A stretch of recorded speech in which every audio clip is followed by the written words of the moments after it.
বয়স হচ্ছে যে এবার বোঝা যাচ্ছে। এক সময় কিচ্ছু না, হাফ প্যান্ট এমনি গেঞ্জি পরে ঠান্ডায় ঘুরে বেড়াতো, জানো? তখন গরম রক্ত। এই অ্যাটাচমেন্টটা কখন হয়? যখন তোমরা আমাদেরকে নিজের মনে করবে। তো সেই জন্য তোমরা যে আমাদেরকে এতটা আপন করছো, আমরা সত্যি খুব কিন্তু খুশি। ওই জিনিস আমরা বেবোর মধ্যেও কোনোদিনও আসতে দিইনি যে ব্যাঙ্গালোরের মতন জায়গায় রয়েছে মানে তুমি মানে বিশাল কিছু অ্যাচিভ করে নিয়েছি লাইফে।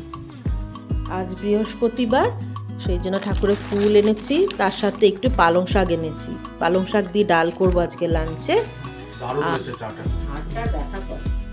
হেভি হয়েছে। দেবো ভালো চা করে। Thank you. আবার সেই ফর্মালিটি আছে।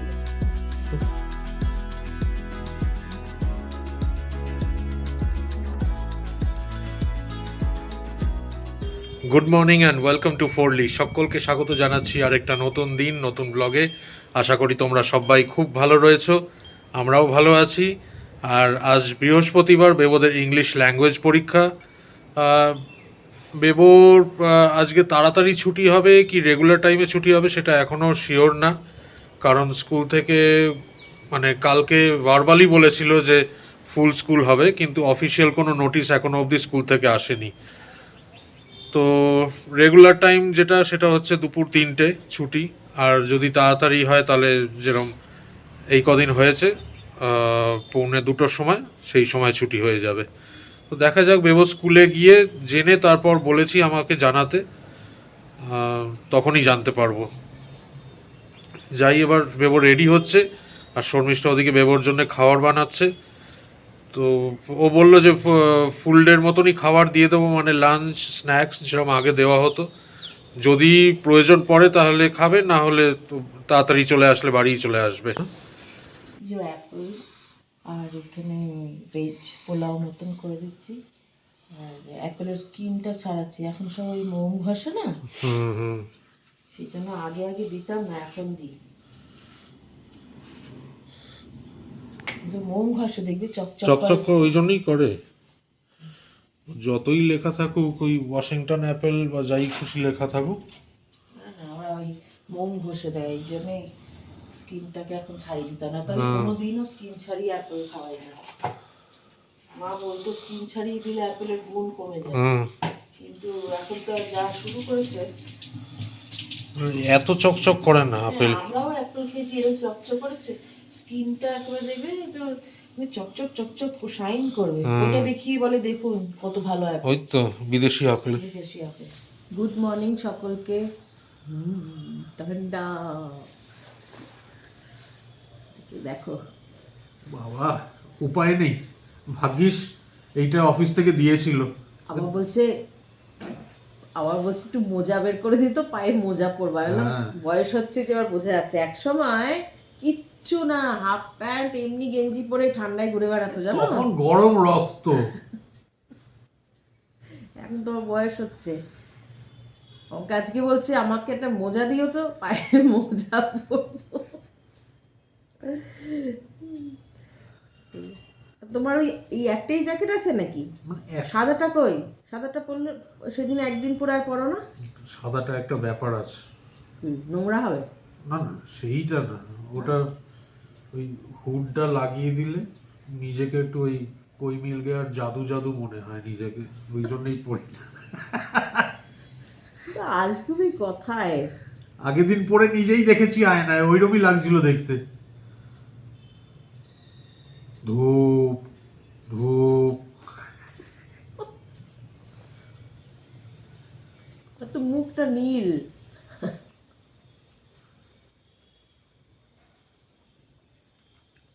এই কথা বলবে আর বেবো বেবোর জ্যাকেট আর ওই হুডি টুপি পরে বলবে মা ইয়েতি এসে গেছে, নিজেকেই বলবে। দুজনেই সমান গো। ঠান্ডা আছে, রোদটা কি ঠান্ডা। হ্যাঁ, আরো বেশি কেন লাগে বলো তো? আমার তো ওই দিকে কোনো ব্যালকনি নেই, ওই দিকটা তবু রোদ আছে, ওইদিকে অন্যদের ছাদ। এবার রোদটা আস্তে আস্তে ঘুরে যাচ্ছে, চায়ের কাপটা ধরলে আরাম হচ্ছে। ঘরের ভিতরে সেই রকম ভাবে তো রোদ ঢুকছে না।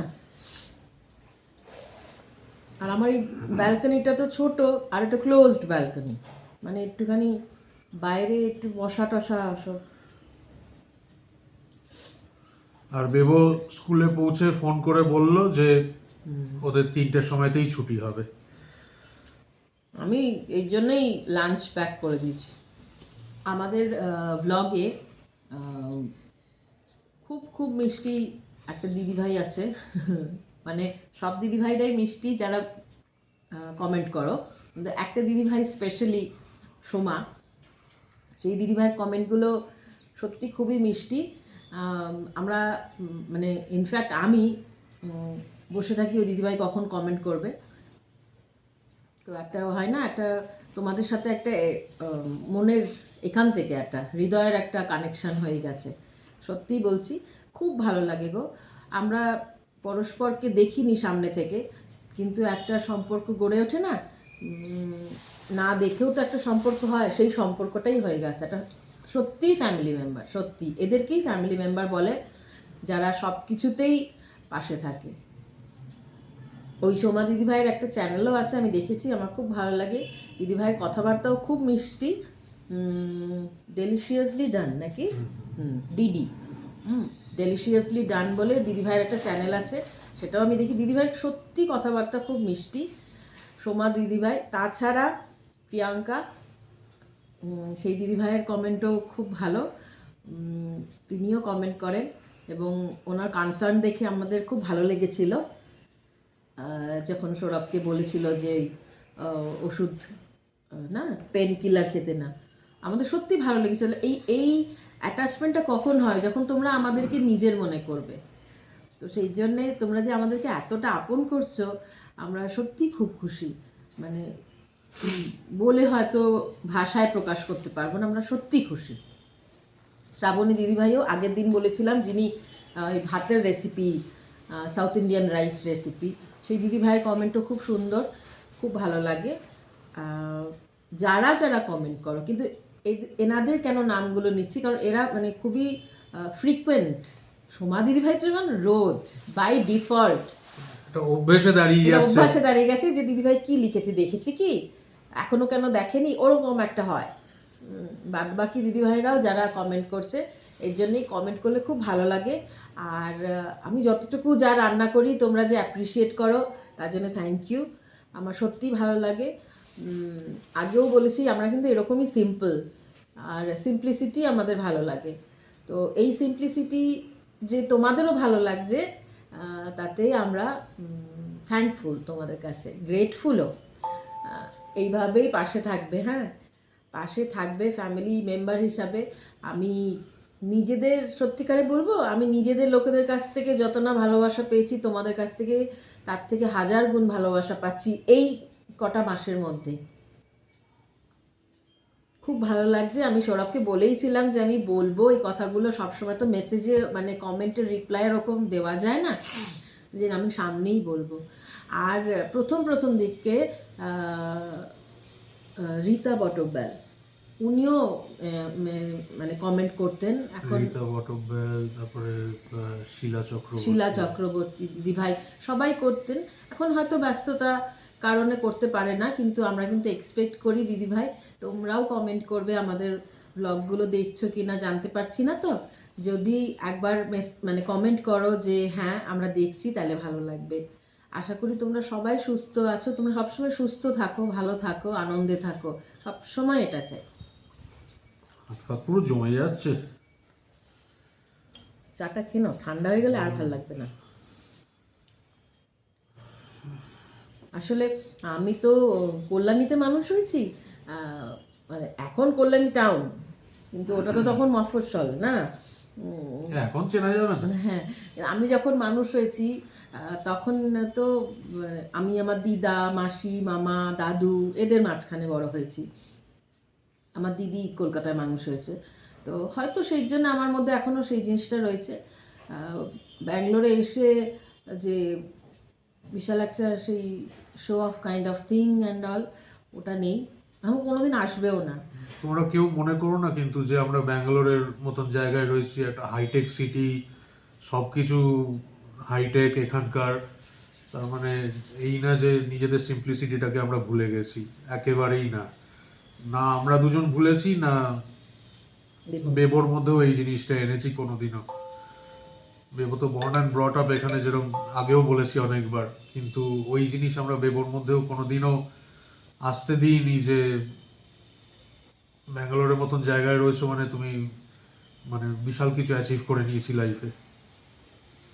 আগো আমি এরকম সিম্পল, আমি এরকম সিম্পল থাকতেই ভালোবাসি এবং সিম্পলিসিটি আমার ভালো লাগে, 100 ভীষণ বার, ভালো লাগে। 100 বার।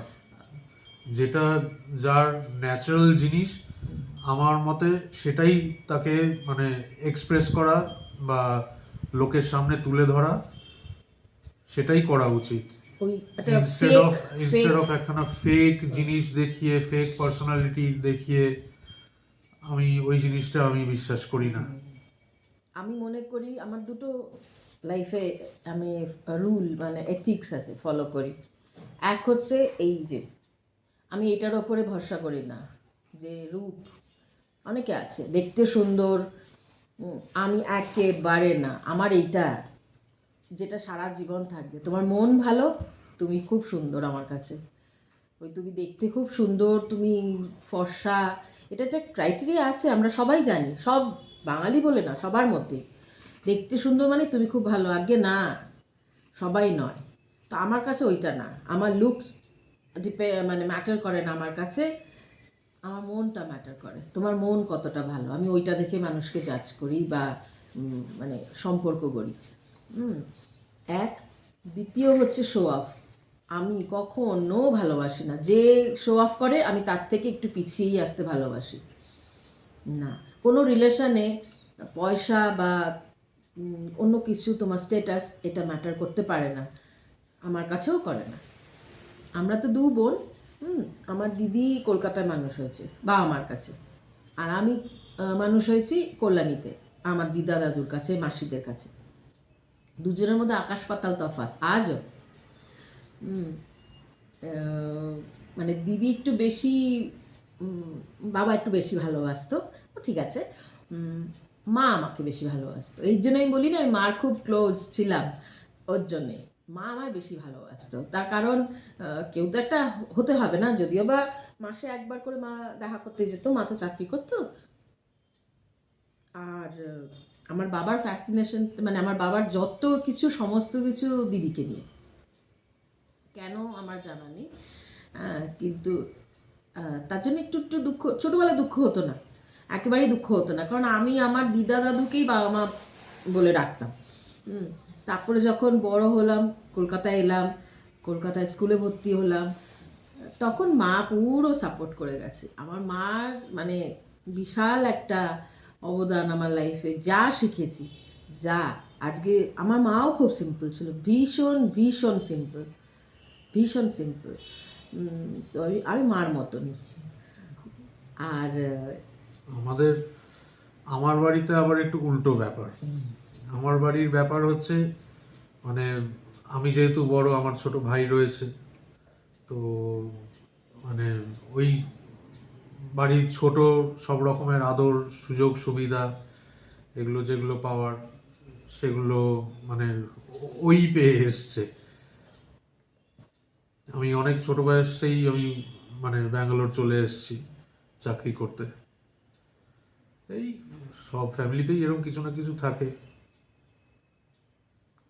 আর মানে বাবা মা, সেটা স্বাভাবিক ব্যাপার, ভাই ওখানে কাছে থাকে কলকাতায়, সেখানে বাবা মা মানে একটু বেশি ইনক্লাইন্ড ওর প্রতি, এটা ঠিক আছে।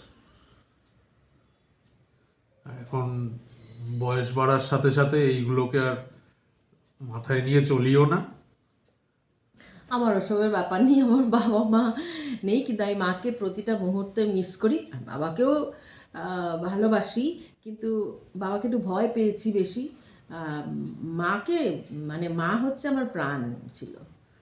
তো মার সঙ্গে আমি কথাও বলি, আমি এখানে কখনো কিছু দুঃখ কষ্ট হলো, কিছু প্রবলেমে পড়েছি, আমি মার ফটোর সামনে দাঁড়িয়ে দাঁড়িয়ে মার সঙ্গে কথা বলি, আমি আমি ওটা ভাবি যে মা শুনছে, এবং মা শোনে। এটা হয়তো যাদের মা নেই তারা হয়তো এটা আমার সঙ্গে রিলেট করবে যে হ্যাঁ, কথা শোনে। আমি আমি ভীষণ একটা মানে ওরা হয়তো ঘরে চলে গেল, শুয়ে পড়লো, সেই সময় কারোর সামনে আমি করতে পারি না, আমি করিও না, আমি মার সঙ্গে কথা বলি। বক বক বক বক করি, কত কথা কত কি এসব মার সঙ্গে বলি। মা হয়তো রিপ্লাইটা দেয় না, ওই যা। যাই হোক, আবারও বলছি thank you thank you thank you thank you সব দিদিভাইদের, থ্যাংক ইউ যারা এত সুন্দর সুন্দর আমাদেরকে কমেন্ট করছো। সবসময় পাশে থাকতে হবে কিন্তু, বলেই রাখলাম। কেমন? রোদ পোয়াচ্ছ? Vitamin D? না, এত ঠান্ডা, এরপরে রোদটা ওদিকে ঘুরে যাবে, আর পাবো না, এইটুকুই যা পাবো ঘরে। পাবো অল্প রোদ, দেখো। হ্যাঁ, রোদের সেরকম তেজ নেই, এটা ওই শীতকালের যেরকম রোদ হয়। যতটুকু পাই, এটা হচ্ছে ভিটামিন ডি না, এটা হচ্ছে এনার্জি। গাছের যেরকম সূর্যের দরকার হয় রান্না করার জন্য, আমারও সূর্যের আলোর দরকার হয় রান্না করার জন্য, কাজ করার জন্য। বাবা খুব ঠান্ডা গো, আমার তো লাগছে। গায়ে একটা সোয়েটার দিয়ে বসো। না না, সোয়েটারটা খুলে এলাম, রোদটা একটু ডাইরেক্ট গায়ে আসুক, কিন্তু রোদের তেজ সেরকম নেই। তো যা আছে ওইটুকুতেই খুশি। আমি আমার মেয়ে দুজনেই আছি, আমার মেয়েও রোদ পোয়াচ্ছে, বুড়ি? কিন্তু বোকার মতন পেছন ঘুরে। বুড়ি বুড়ি এখন ঘুমাচ্ছে, থাক। ও বাবা, ঠান্ডা ঠাকুর বলছে আরো ঠান্ডা পড়বে। ও মা, এ তো সবে শুরু, নভেম্বর মাস এটা এখন। ভালো লাগে শীতকাল, যদি সব খাবার দাবার মুখের কাছে কেউ দিয়ে যায়, গরম গরম খাবো। আহা, বিয়ের আগেই ভালো ছিল, মা সব করে টরে দিত, মাসিরা ছিল করে দিত, তখন বসে বসে শুধু খেতাম। এখন বুঝতে পারি মার কত কষ্ট হতো, তো সে আমি অনেক আগের থেকেই বুঝেছি, কিন্তু এখন আরো ভালো করে বুঝতে পারি। আমার মা যখন বেঁচে ছিল, এই শীতকালটা আমার খুব সর্দি হয়, ঠান্ডা লাগে, এত জল ঘাটি তো। মা বলতো মিলি জল ঘেটো না, হলাম মা জল না ঘেটে আমি বাসনটা ধোবো কি করে, রান্না করবো কি করে, আমায় বলো। মা খুব কষ্ট পেত, মা বলতো আমার খুব কষ্ট হয় তোমার জন্যে। এখানে কাজের লোক তো আমি সেরকম একটা ভালো পাইনি। তাদেরও আবার ফিরিস্তি রয়েছে। এই আমার দিকটাই বলছি, হ্যাঁ। কিন্তু অন্যদিকে কিন্তু আমার বন্ধুদের শুনি ওরা সব রান্নার লোকও পাচ্ছে, বাঙালি উড়িয়া। আমার এদিকে কোনো উড়িয়া নেই, কোনো বাঙালিও নাই।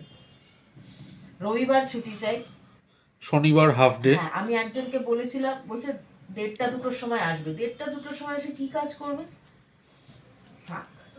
আর তারপরে আজ আসবো কাল আসবো না, হ্যাঁ, নিজেই করে নি। আর সারাদিন অপেক্ষা করে বসে থাকবে, তারপর গিয়ে এমন সময় বলবে যে আসতে পারছি না, তখন আরো বিরক্ত। হ্যাঁ। আর এত বছরের তো আমার অভ্যাস হয়ে গেছে গো। এই শীতকালটা একটু অসুবিধা হয়, গরমকালে কোনো অসুবিধা নেই। আজ বৃহস্পতিবার, সেই জন্য ঠাকুরের ফুল এনেছি, তার সাথে একটু পালং শাক এনেছি। পালং শাক দিয়ে ডাল করবো আজকে লাঞ্চে। আর এই যে ঠাকুরের পান পাতা এনেছি, এখানে দুব্বো এনেছি, মানে দূর্বা, এই যে তুলসী পাতা, ঠাকুরের ফুল, ঠাকুরের একটা পোলতে, সবই ঠাকুরের জিনিস, আর কর্পূর, এগুলো এনেছি। ওটা ঠাকুরের পোলতে। এই যা সব ঠাকুরের জিনিসই এনেছি, আজ বৃহস্পতিবার সেই জন্যে। বলেছিলাম যে পালং শাক দিয়ে ডাল করব। এই যে সকালবেলাতে এটা তুর ডাল, তুবার ডাল বা অরহর ডাল বলে মনে হয় বাংলায়। তো এই তুর ডালটাকে ভিজিয়ে রেখে দিয়েছিলাম, আর পালং শাকটাকে ধুয়ে আর কুচিয়ে নিয়েছি। পালং শাক, ডাল, আর তোমার এর মধ্যে একটু হলুদ আর 2-3টে রসুনের কোয়া দেব, 2টো কাঁচা লঙ্কা ফাটিয়ে এটাকে সেদ্ধ করে নেব প্রেসার কুকারে। এই যে 4-5 কোয়া, এখানে 3টে আর 2টো এদিক ওদিক কোথাও ঢুকে গেছে। 4-5 কোয়া রসুন দিয়েছি, আর 3খানা না 4টে কাঁচা লঙ্কা ফাটিয়ে দিয়েছি, আর একটুখানি হলুদ গুঁড়ো দিয়েছি। জল দিয়ে এটাকে মানে তোমার সেদ্ধ করে নেব। আচ্ছা, আমি তো তুর ডাল দিয়ে করছি, তোমরা যে কোনো ডাল দিয়ে করতে পারো, অসুবিধা হবে না। মসুর ডাল দিয়ে বা মুগ ডাল দিয়ে বা মটর ডাল দিয়ে করতেই পারো। কেমন, এটাকে আগে সেদ্ধ করে নিই, তারপরে কিভাবে করি সেটা দেখাবো। আমি এখানে তেল আর একটুখানি ঘি দিয়ে গরম করে নিয়েছি। হ্যাঁ, এবারে এটার মধ্যে জিরে দিলাম, গোটা জিরে আর শুকনো লঙ্কা।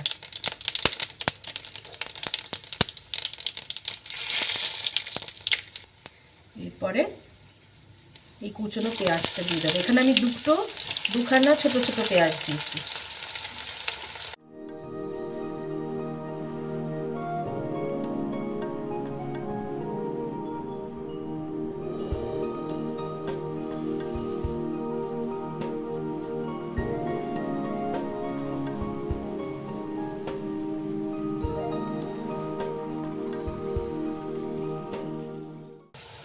পেঁয়াজটা কিন্তু একটু লালচে লালচে ভাজা হবে। পেঁয়াজটা একটু লালচে লালচে ভাজা হলে আমি এখানে টমেটো কেটে রেখেছি, সেই টমেটোটা দিয়ে দেবো আর একটুখানি আদা রসুনের পেস্ট দেবো। পেঁয়াজটা লালচে লালচে হয়ে ভাজা হয়েছে, এবারে টমেটো দিয়ে দেবো।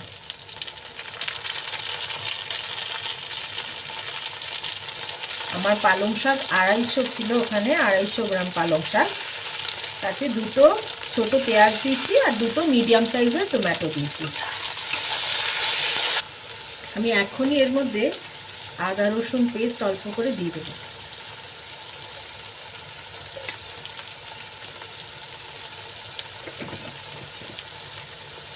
আর একটুখানি নুন দেব,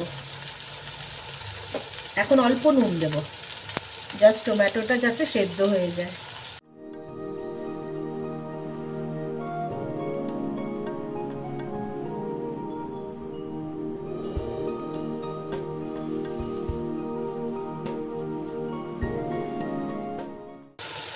একটু চাপা দিয়ে দেবো যাতে টমেটোটা তাড়াতাড়ি গলে যায়।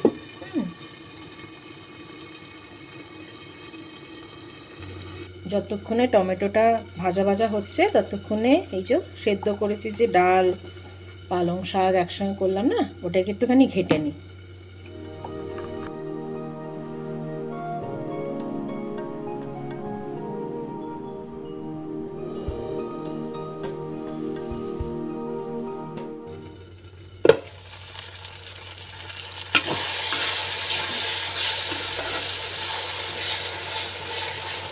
টমেটো একেবারেই গলে গেছে।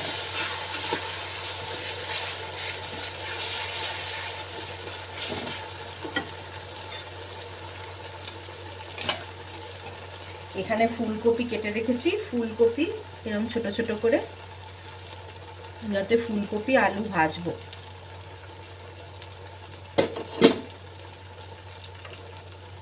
আচ্ছা, এর মধ্যে এবারে মশলা যেগুলো পড়বে সেগুলো আস্তে আস্তে দিতে থাকি। সেরকম কিছুই মশলা না, অল্প একটুখানি হলুদ দেবো আর একটু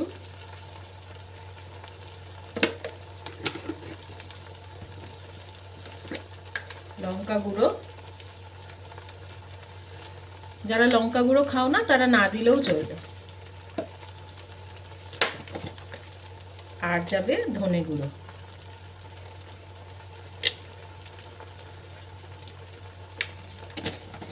এবারে এটাকে ভালো করে মানে কষতে হবে।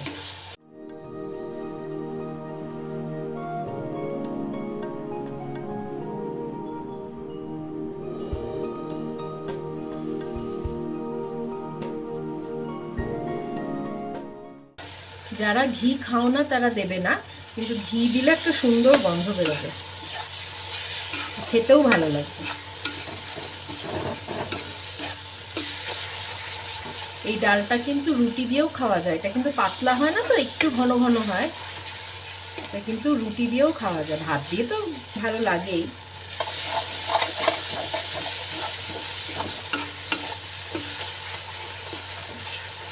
মশলাটা ভাজা হয়ে গেছে, এবারে ডালটা দেব।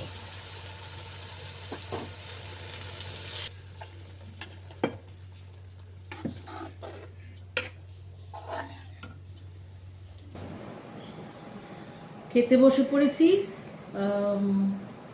ফুলকপি আলু ভেজেছি, ওপরে একটুখানি পোস্ত ছড়িয়ে দিয়েছি, সৌরভের ওটা ভাল লাগে। আর বেগুন ভেজেছি, আর ডালটা তো তোমাদের দেখিয়েছি। ব্যাস, এই লাঞ্চের ডিনারের দুটোরই মেনু। একই খাওয়ার। করবো, দুবেলা আর পারি না করতে।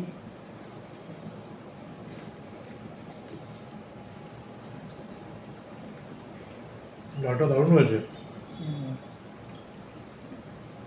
তোমরাও বানাবে হ্যাঁ ডালটা।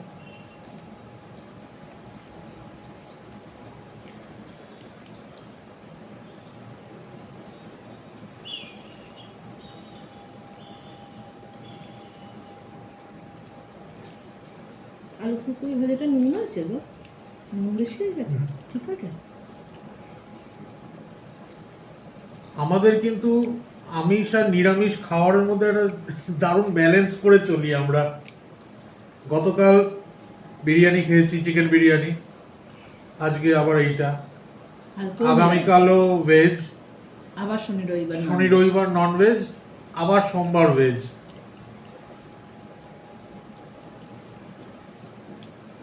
মঙ্গলবার কিন্তু ওরা ননভেজ খেতেই পারে, ওরা খায় না আমাকে ছাড়া, আমি কি করবো?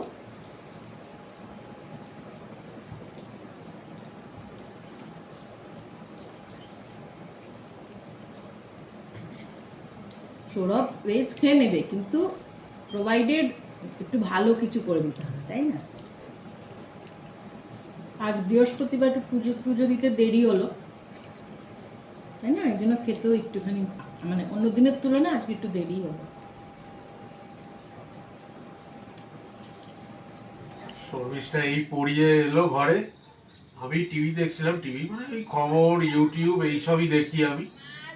আর এত ঠান্ডা, বেবো নিজেই বললো যে একটু চা বানাই, তো সেই চা বানিয়ে নিয়ে এসছে। এখন তিনজনে বসে চা খাবো, গরম গরম চা, বেশ ঠান্ডা। আমাদের ভীষণ ঠান্ডা লাগছে, বেশ ঠান্ডা লাগছে।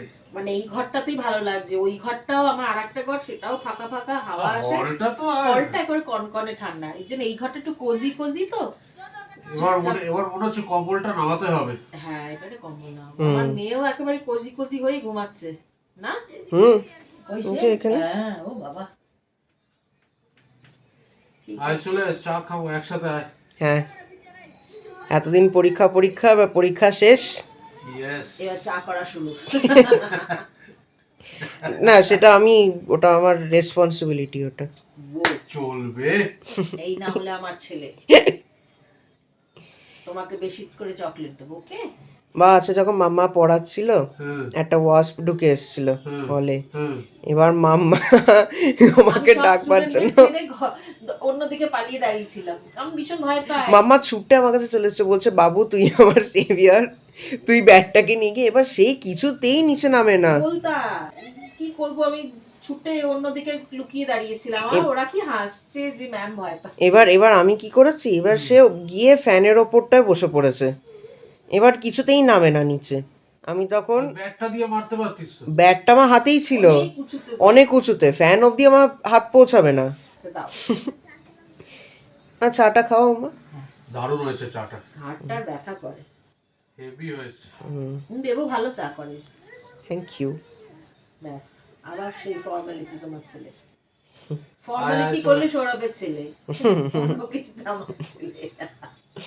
চলে এসো মা। যথারীতি একটু ঠান্ডা লেগেছেই, আমার এমনিতেও সাইনাসের ধাঁচ রয়েছে, আর কিছু করার নেই, এগুলো তো আনঅ্যাভয়েডেবল, কারণ সিজন চেঞ্জ হচ্ছে, এগুলো তো একটু আধটু হতেই থাকবেই। আর যাই হোক, ব্লগটাকে আজকে এখানেই এন্ড করছি।